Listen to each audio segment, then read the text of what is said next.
I'm Clay Daniel, Director of LSAT Prep with Claiborne Education. As you interact with our LSAT videos, our logic games videos, you'll notice that they're all focused on setups. That's by design. We feel like most approaches to the logic games tend to get into the questions too quickly. They try to draw some inferences, but they often don't take sufficient time playing out all the possibilities. So as we release this course of approach to logic games, we are focusing on setups primarily. We'll follow that up with videos of how to approach particular questions, and we'll do some examples with different games.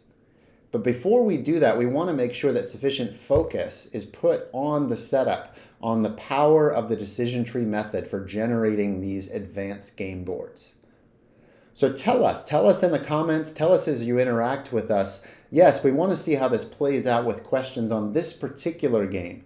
Based on demand, based on that conversation, we'd love to prioritize the questions that are most challenging for you, even once you internalize our method.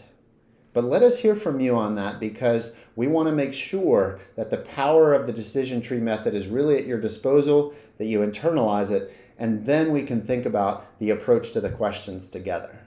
I hope that makes sense. Let's talk about that more.